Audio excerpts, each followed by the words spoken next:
Welcome to Thankful Thursday number 4. I am so excited that you're here.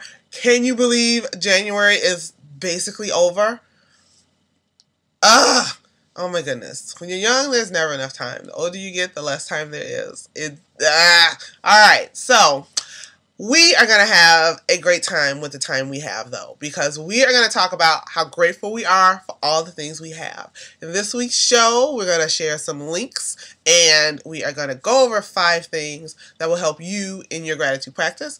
And I'm going to talk a little bit about the meditations, just to remind you a little bit about them, a little bit.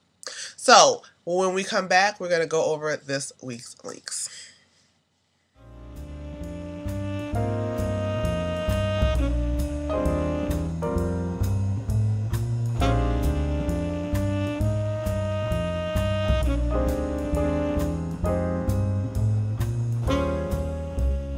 First for this week's links is a link to an article from the New York Times Science section, and it is by John Tierney, and it's about the science of gratitude and how being grateful affects so many other areas of your life and helps you handle so much other stuff.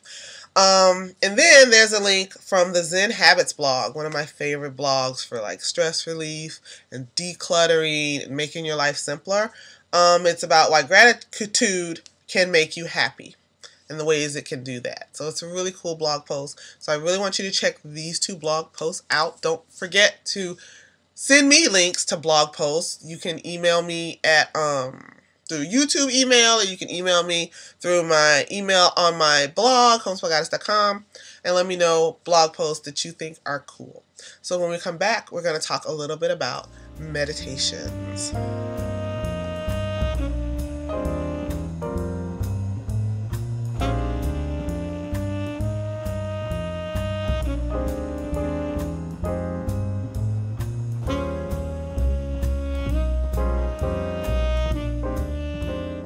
Well, as I told you guys last week, this week's meditation is a repeat from week 1. So we're starting to cycle over again. Then it'll be meditation number 2, then number 3, and then back to 1 again until February's over. Then I'll have a new set of meditations for you guys featuring spring images. So I'm really excited about that, and I'm looking for images now, so I'm really excited about that. Actually, probably by the time this is done, I will have finished those meditations because I am on the case with getting stuff done ahead of time. That's me in 2012. It's like start it, finish it, then move on to the next project. But yeah. And also, I want to take this opportunity to ask you what you think about the meditations. And so maybe for summer meditations, things might change up a little bit. So tell me, what do you think? The reason that there is not text over the images, which is really what I wanted to do, it was too hard to actually read the text that was over the images, so therefore I didn't do that. So that's the reason for that. So that's why it's like a blank screen. Oh, it's like image and then blank screen and then image and then blank screen. So that's the reasoning for that. Am I keeping the text up long enough? I think I am. And if you think it's up too long, then just use that as a time to relax, because I did not want to have stuff flashing by like that's stressful and I didn't want that. So that's the reason the text is up so long. And even the ones, if it's a longer quote, it's up even longer. So my average is like 10 seconds. Give you a chance to really read it, maybe read it again if you want. And then the images are only up for 6. And then if it's a longer quote, I have the quote up for like 15 seconds if it's a really long one. So yeah, just give me your comments and your thoughts on the meditations today in the blog below, and I'll see what I should change up for summer. And if everybody has been hating them, then I'll change them for spring. But I don't think you have. I would have heard about it by now. All right.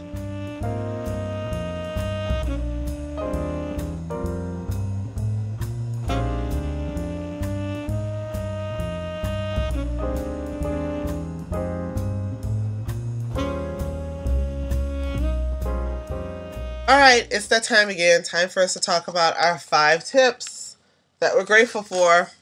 Our 5 tips on how to have. Alright, it's that time again. Time for our 5 tips. Like 5 tips on how to help make our gratitude practice more automatic and easier for us. So, number 16, use a gratitude reminder as a password. Interesting. Nowadays, you'll probably have to add like 2 or 4 numbers behind it, but you know, you could try that. But don't tell anybody. Shh. All right, and or alternate the case, like lowercase or no, uppercase, lowercase, uppercase, lowercase. You know what I'm saying. All right, give thanks before meals and before bedtime.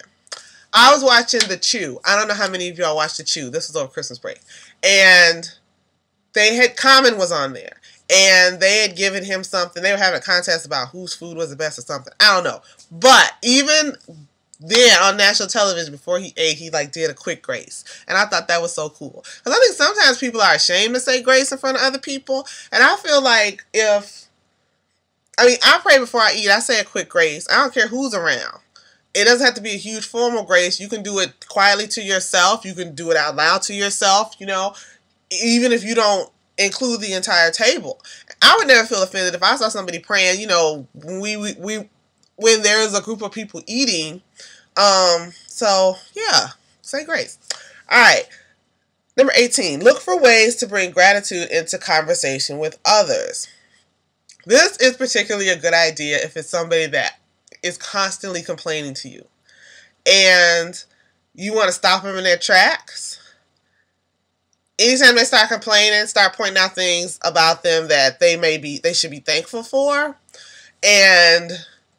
or just shut it down with you have so much to be thankful for. Let's think of some things you're thankful for. And when you try to redirect them, either they're going to go with it or they're going to stop complaining to you because you don't give them an audience for it. So I really like number 18.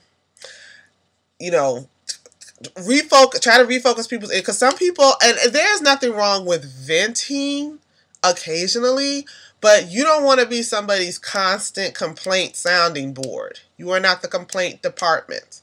So you don't want to be that. And you can do it gently or tell them, you know, I want you to focus on what is good right now, or better than complaining, how can we fix what is wrong and what you're upset about? You can help redirect it that way.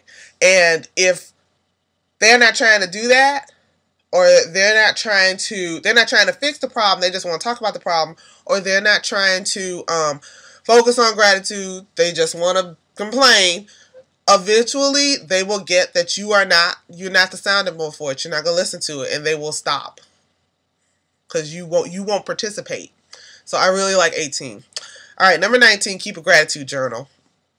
Duh. And number 20, put a small dry erase board on the fridge and jot down things you're grateful for. I really like this idea. And like your whole family can do this. You know, kids will love doing that. So I thought that was really cool. That is the last of our list. So we're going to start getting another list and work on something else for the next month. So I haven't decided what it is yet, but I'm going to start working on that. I really am. So as we bid adieu to January, I hope this month for you has been an immense exercise in focusing on gratitude and counting your blessings, and I hope you were able to make a practice and sustain that practice throughout the month. And if you miss a few days, don't worry about it. The new day is always a chance for you to erase the mistakes of the past. And, you know, going forward into February, continue to be thankful for things. Acknowledge what you're thankful for and to count your blessings. So thanks for watching this. I will talk to you guys next week. Don't forget to do one of the meditations. And talk to you guys later. Bye.